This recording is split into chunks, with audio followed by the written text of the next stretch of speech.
Good afternoon, dear students. Dear students, please take your English 2 book. Today we are continuing our same chapter. The name of the chapter is The Boy Who Broke the Bank.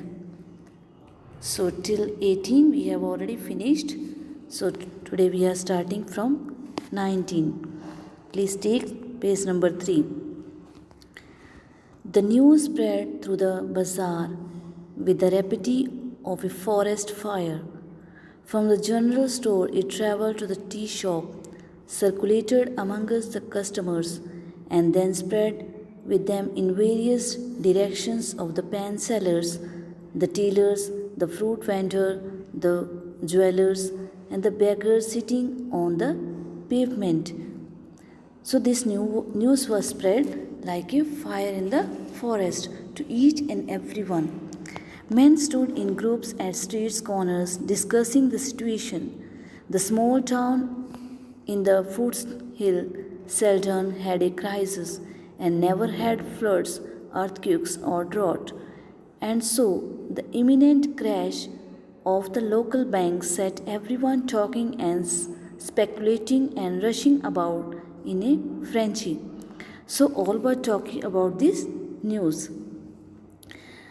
Some boasted of their far-sightedness, congratulating themselves on having already taken out their money or on never having put in. So some were boasting that they were knowing all about it. That before that they were knowing that these things will happen. So that's why they have not put their money in the bank. Some were telling that they have already taken out their money. Others speculated on the reasons for the crash, putting it all down to Seth Govindram's pleasure-loving ways. They were telling that it is happened because of the Govindrams. The Seth had fled the state, said one. Someone said that Seth had fled the state. He has gone out of the state. Then another said he had fled the country. He has gone out of the country. Others insisted that he was hiding somewhere in town. Some were saying that he is hiding himself in the town. Someone who had a relative working as a clerk in the bank decided to call him and get the facts. I don't know anything about it, said the clerk. Suspect that half the town is here trying to take their money out. Everyone seems to have gone mad. Someone said that I will call my relative who is working as a clerk in the bank to get the fact, to get the news, what is happening all around. I don't know anything about it, said the clerk.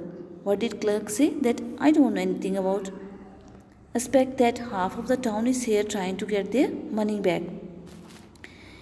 I think all have gone mad. The clerk is telling that I think all have gone mad because all are in the bank to get their money back.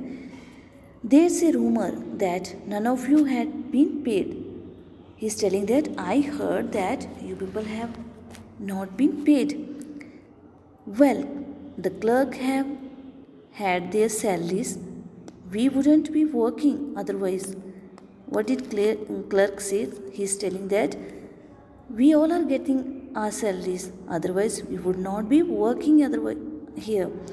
It may be that some of the part-time workers are getting paid late, but that isn't due to a shortage of money. He's telling that it is not because of the shortage of money, but it is because it's just that the clerk who looks after their payment is on sick leave. Clerk is telling that it is because one who is paying the payment is on sick leave. That's why they are not paid. You don't expect me to do his work, do you? And he put the telephone down. He's telling that clerk is telling, don't tell me to do his duty. So he put the phone down. So dear students, we are binding up our class here. So we will continue our class tomorrow. Okay?